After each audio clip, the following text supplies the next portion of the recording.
pleased to welcome Chris Ronayne to the conversation. It was just after the stroke of midnight on January 1st on the chilly banks of the Cuyahoga River next to the Irish Famine Monument that Chris Ronayne was sworn in as our third county executive. That moment culminated 3 decades of public service for the people of Greater Cleveland. First on the Cuyahoga County Planning Commission and in county government, then as campaign manager for Mayor Jane Campbell, and ultimately a well-earned cabinet position as planning director, where he drove lakefront development and the Euclid Avenue projects. This keen interest in city planning was ignited during his college study abroad when a Eurail pass gave him access to cities large and small that vibrantly elevated their assets in their communities for the betterment of its citizens. His vision for vibrant city centers and neighborhoods was manifest during the 16 years he led University Circle, where he harnessed the eds, meds, and cultural assets to attract new residents, new jobs, and greater access to these assets. In 2021, he left behind that role and embarked on the long 18-month campaign to his current office with a pledge to give all Cuyahoga County residents 2 things. First, opportunity, and second, a chance to build a better future.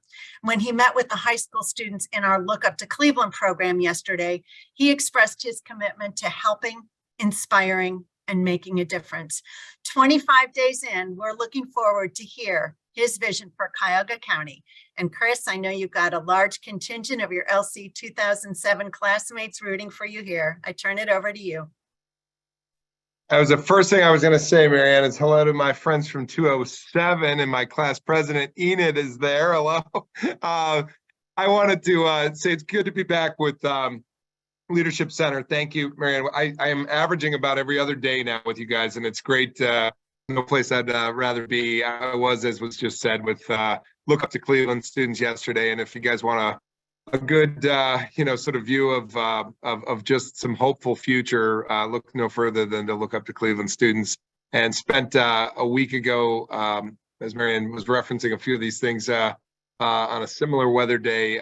We made it down to Westfield with Mayor Bibb and had a great conversation about equity with the mayor and me, the new county exec. But I'm glad to be with you guys. I know our time is precious and limited. It's certainly precious with you guys, the busy people of Greater Cleveland. I want to just say hi to so many you know as dear friends. And if we haven't gotten to know each other, I look forward to getting to know you more as your county exec. I serve 1.2+ million people in the region. So when I'm at a grocery store and I say to a clerk, I work for you, and they look back, call security, who is this crazy guy? I'm kidding. I really mean it. I do serve everybody, all of us here at Cuyahoga County. And if you're not residentially of Cuyahoga County, you're of the region, we certainly still feel, ambitiously as if we serve you too, because so many of the initiatives that come our way are regional, statewide, otherwise in nature. 2 examples, just got off the Zoom line with the regional director of Amtrak, and I'm trying to work with the state of Ohio and our regional metropolitan planning organization to see through a dual service line of a better east-west connector between Chicago, New York, Cleveland in the middle, and a better north-south line, the 3CD, Cleveland, Columbus, Cincinnati, Dayton. But that's regional in nature. So back to the point, yes, we serve Cuyahoga County, but we also serve our region.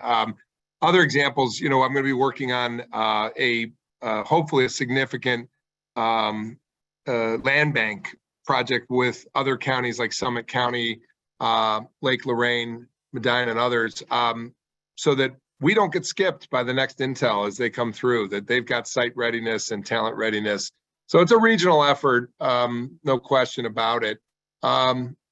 Just a day in the life of, I've said this before, but any given day around here, there's a lot of audacity to the job. My first morning meeting was about the precious matter of our children, and particularly those in the custody and care of Cuyahoga County.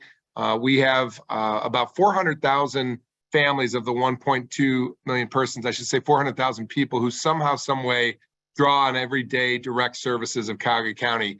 you all in some way are affected by Cuyahoga County when you think of things as basic as roads, bridges, and sewers. But there are people that every day have a draw on a Cuyahoga County resource that they need. And, you know, the environment for it is getting more and more complicated. When you take in things like the SNAP program, Supplemental Nutrition Assistance Program, that we are about to face a post-pandemic major drop in support for families in the SNAP program, it's going to cause some real issues for us. So that's what we were talking about this morning, how we work with the state to lessen the blow of that benefits cliff that they all talk about. Just take it in, for example, in a pandemic period, a family may have been receiving $350, $400 in grocery monies for groceries over the course of a month.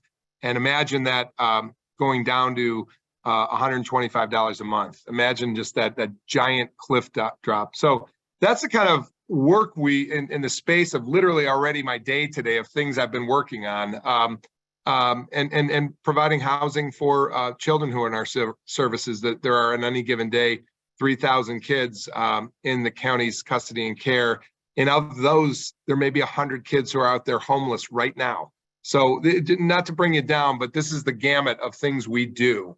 So I wanted to just in the balance of this time give you kind of a glimpse of what we frankly campaigned on and what we're trying to bring into the administration as our overall framework for action.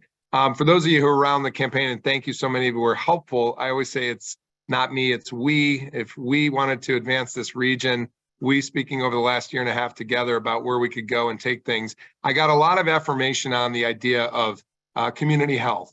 And so many of you work in that space, and probably if you peel back enough layers of the onion, you all work in that space, because we campaigned on an idea of a healthy Cuyahoga, of communities that are healthy, citizens that are healthy, or healthier because of our work, our economy being healthier, and our government itself being a healthy government system. What do I mean by that? Well, you take, for example, the 59 wonderful communities of Cuyahoga County. They're all unique, they're all rich in history, heritage, and their own individually unique assets. But you take the disparities that exist between us, and I can give you a community of the city of East Cleveland, 20 minutes, less than 20 miles from the wonderful community of the village of Hunting Valley. And I can present you with a 20-year difference in life expectancy. So that some of you work in this space and are so familiar with it, but we need to find a way such that the social determinants of health, that the geography and the zip code in which you're born into isn't the determinant of your health outcomes and your life outcome, right? So that's dealing with sort of the heady disparities of literally life expectancy and everything that's into that, you know, the higher rates of infant mortality, epically higher rates of infant mortality that are closer to the urban core, educational attainment gaps that are closer to the city core, things of that nature that we've just got to work on to level that playing field. That's what I mean when I talk about healthy communities. But on the optimistic side, it's also working for a healthy Lake Erie, healthy environment, healthy climate strategies, healthy things that literally we have a competitive advantage, all of us in Cuyahoga County, because of the very location of a stable climate and a sustainable place at the epicenter of the Great Lakes Basin. So that goes into my my work as well. I will say that on the issues of our justice system, I saw Nancy King Smith walked away right when I was going to mention her, but we are working on not just hi Nancy, we are working not just on a jail, we are working on a justice system that is more just. And, you know, I will, working with you, have to at some point present a more humane detention facility for those that need to be in our detention, so says the judge, right? I'm going to have that.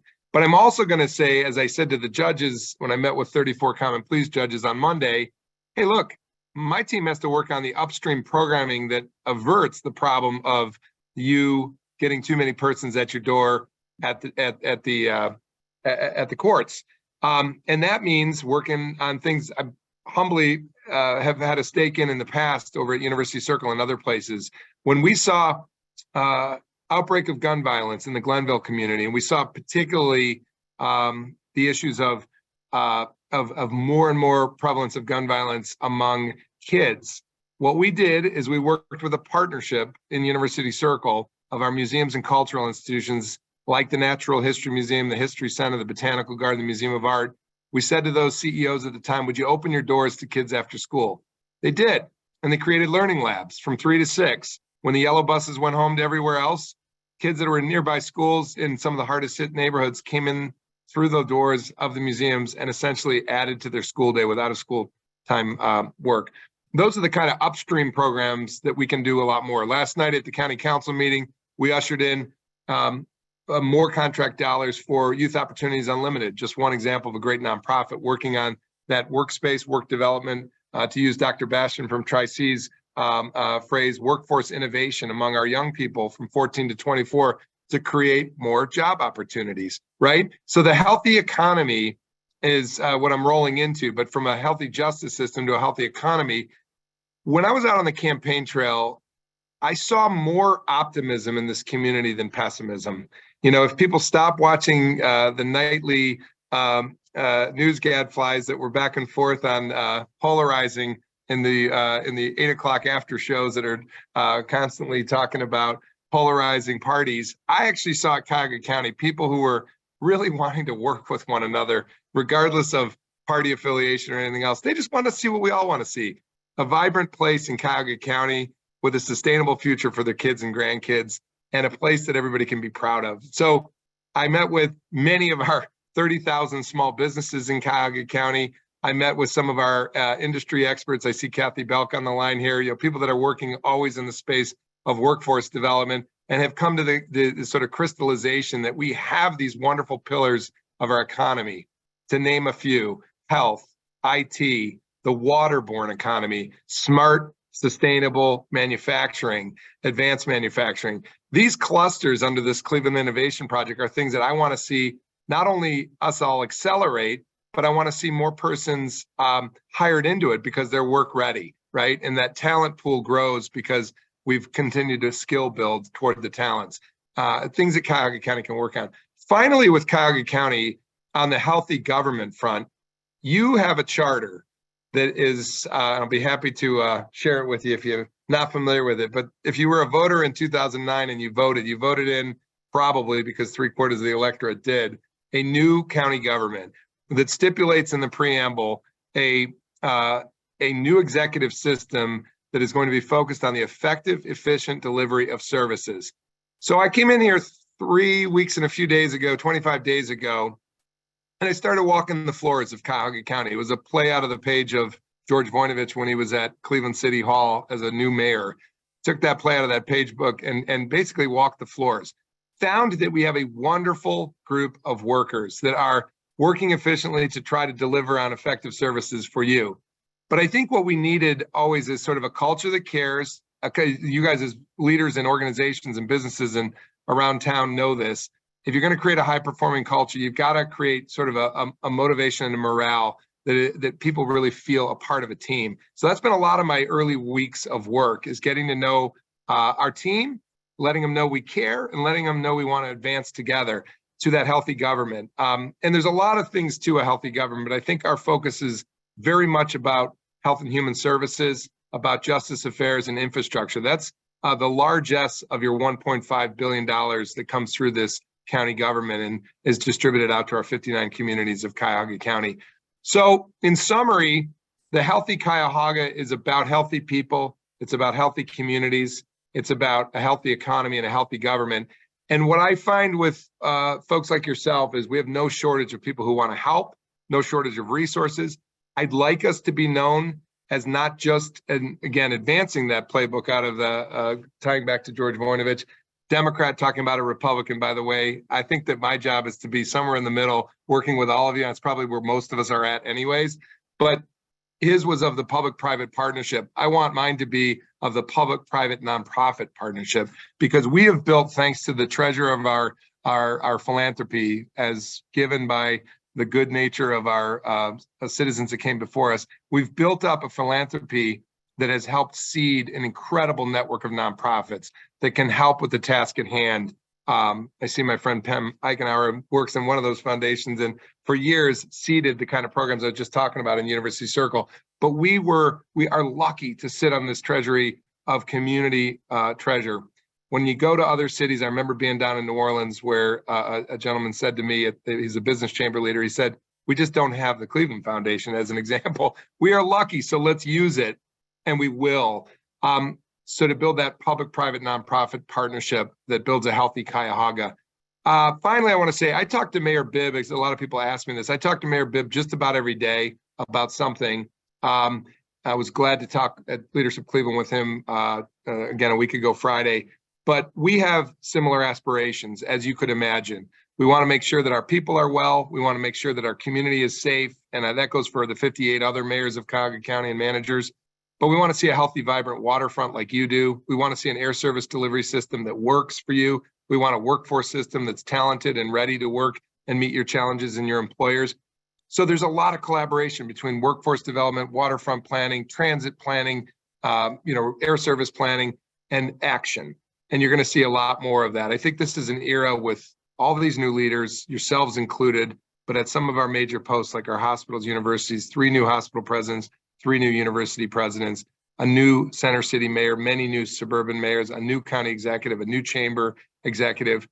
It's a moment in time to get together, to work together, to execute. And I guess I'll end there and take some questions and say thank you for joining today. Chris, thank you so much. And we certainly have some questions coming in. So you've mentioned many priorities for our county. What are the issues you would like to really focus in on in your first 100 days? Thanks, Rachel. Well, we are first and foremost, we're going to be building out a plan for our kids. When I mentioned to you 100 kids on any given day, homeless and in direct need of our shelter and assistance, we're going to be working to be the best in class for our kids. There's many aspects of that that we're going to have to work on, but just the basics of giving kids space to be nurtured in communities. And when I mean space, I mean buying housing, as I said to Leadership Cleveland a couple of weeks ago. I mean addressing the problem of a 15-year-old young lady that was dropped off at our county building on a Friday night with nowhere to go. And our team, people say a lot about county workers, but they forget the county worker who stayed well into the night to make sure that she was fed and that she had a bed and she had a place to be with a caregiver that would stay with her. That's what we're dealing in triage of need. We've got to address the needs of our kids with an effective safety net that gives them the sense of being at a home in a community. That's number one. Number two, on the justice front, I mentioned the upstream justice issues that we need to work on in a restorative justice plan, but we also have to deal with what I find to be the relatively inhumane situation that exists right now, whether it's the detention facility where our kids are, kids not seeing the light of day many hours of the day, or our adult facility. We're going to have to deal with more modern and more humane conditions. But it also means depopulating that jail by giving people diversion opportunities when they need something that isn't a cell bed. It might be a treatment bed. It might be just diversion into something that puts them near community life that they can step back into. So justice is the number 2 answer.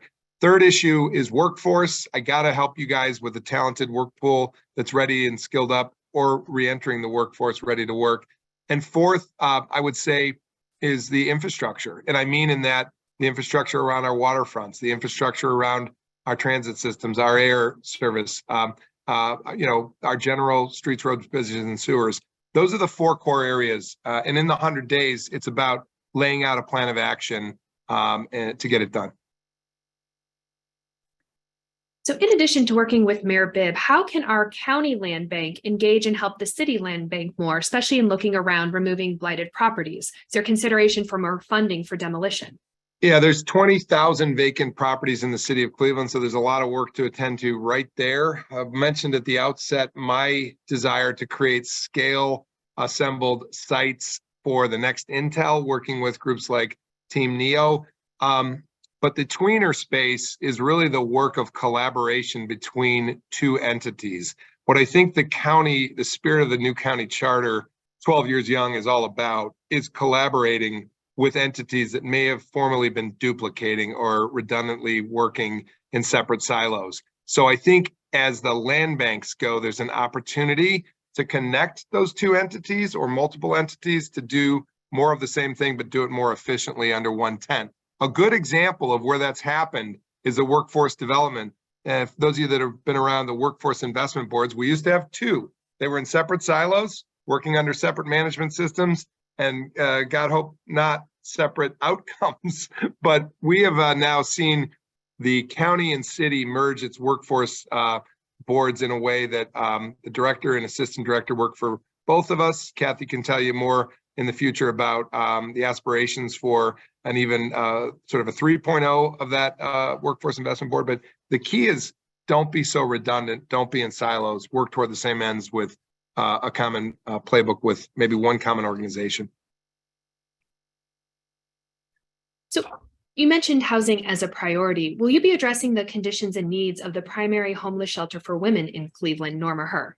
Yeah, I think Norma Herr, I first of all toured it. I think it is at this juncture in need of some serious modernization. That's not at all a knock on the YWCA who's running it now. They're recently into that new picture. They are with their partners, their nonprofit partners, addressing some build out expansion opportunity. But my view is that these shelters, be it women's shelter, be it men's shelter, be it shelter space for kids, to which we do have it, and even specialty shelters that are very important, like addressing the problem of human trafficking, specifically with younger people.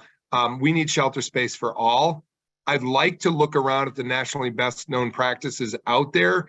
There's been some discussion about creating more campus-like environs. I'm very committed to that. I also said to NEOC, Northeast Ohio Coalition for the Homeless, it is my commitment to do like some of our other major metropolitans in the country have done and actually succeed at the notion of ending street homelessness. We have about 200 people who are tonight on the streets. That's our homeless unhoused population census downtown and around. We can end that. We can end that. We did our best during the pandemic. We got people shelter space during the pandemic. We can end that. As you talk about wanting to address the social determinants of health and the health disparities across our county, how do you foresee forging collaborations with the hospitals and the nonprofits working in those spaces? Of paramount importance. First of all, had the opportunity thus far to learn more about Metro's approach to social determinants of health. They hired a smart person who's the former president of the VA Stokes Hospital, Sue Fuhrer, to run that for them. UH is collaborating with the Cleveland Clinic on some national grants for social determinants of health, which is great.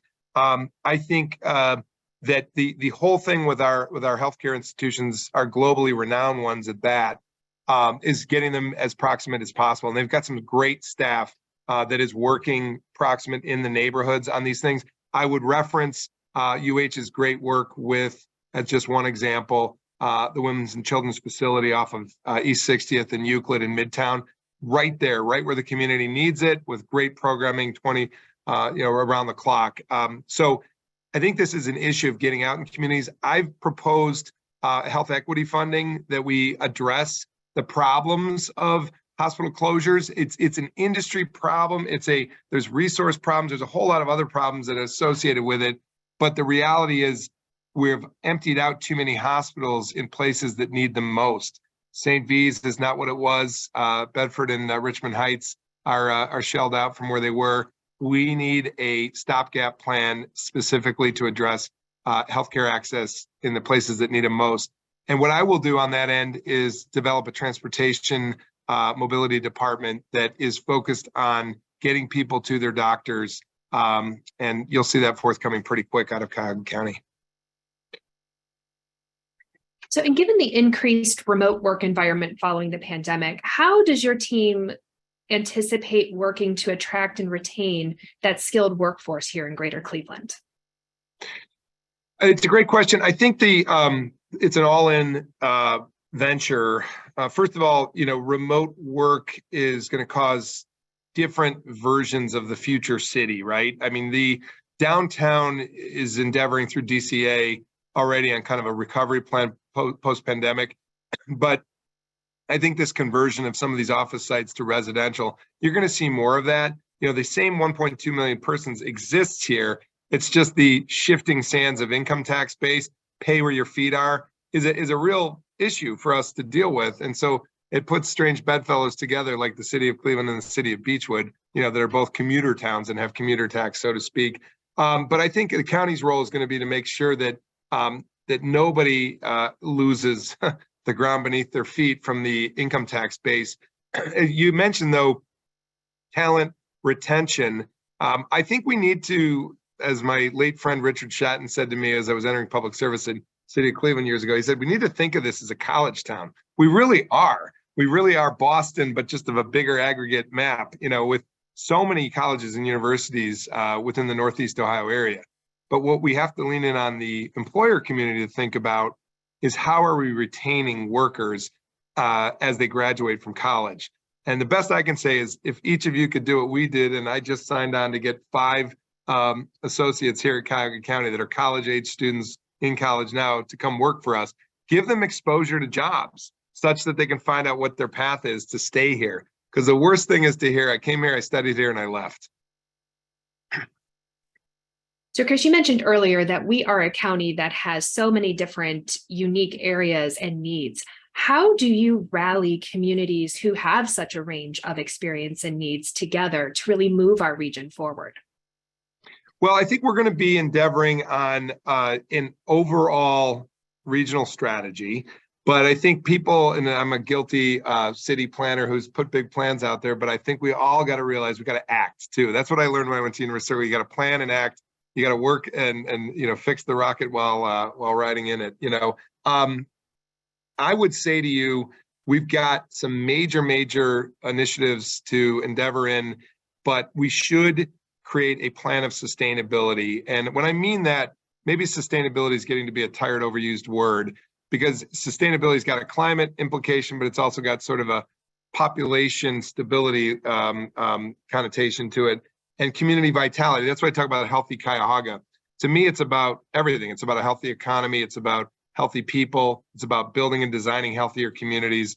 And it's about making sure that your public sectors are working at pace with your private and nonprofit sectors.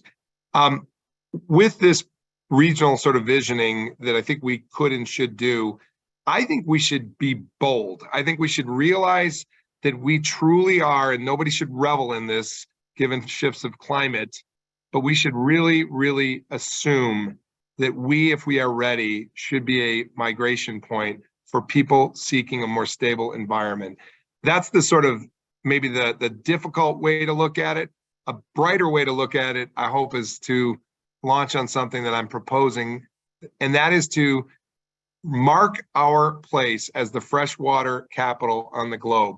I just got back from the UN Climate Convention, and the one thing halfway around the world that everybody can relate to is that 20% of the world's fresh water right at the front door of Cleveland. So take the story of a river that burned and a heroic mayor in Carl Stokes that worked with his brother to advance the Clean Water Act, to a river that burned, to a river that returned. Take the story and claim the freshwater capital, and then make an economy out of it, make a destination out of it as a globally sustainable, best-in-class place. I think that lake in front of us is exactly what to rally around and start building the waterborne economy and the migration point and the reason why college students should stay here and so on. And Chris, we have time for one final question. For those of us on the call today, what can we do to support you and your team? Be involved. And it's a two-way street. We've got to signal to you the cues in which we would want you to get involved and how you can get involved. But I would say when we get out there and do our work, we need your help. I'm going to probably build in that Health and Human Services, Children and Family Service plan. I'm going to probably put together a housing plan for kids. And as I was at Leadership Cleveland last week, I need your help, quite literally creating shelter space in communities that can help support kids growing up in their communities, even when they're in the precarious situation of not having a parent that is, nurturing and fostering them. I need your help. I'm going to probably build a foundation that sources the very needs of kids. And that we start to look at this community as our village, and that we start looking at the wellness of kids through a collective lens. So whether it's respite housing for kids, whether it's a foundation that we build, those things I could need your help on. I do need your help on, rather. I think in our overall regional visioning, I'd be thrilled if leadership, itself on a bit of a planning role in that and help us, direct us toward the regional priorities of the very people on this line and your neighbors in your community. So that would help. Direct foundation support that we co-create a national model of nonprofit, public and public sector, private, public, nonprofit sector collaboration would be great. A regional vision of what we want to see happen would be great. So we got to act now with our kids, and we've got to be planful for a future that is resilient and attracting. And I think we should think about our regional priorities through organizations like the Leadership Center. Well, Chris, we are excited for all that's to come for Cuyahoga County, and we thank you for jumping in and with your leadership. And thank you for joining us and sharing your vision with us today. I'm humbled by 5 pages of leaders on the tiles on my screen. So thank you, leaders, for what you do. Appreciate you, friends.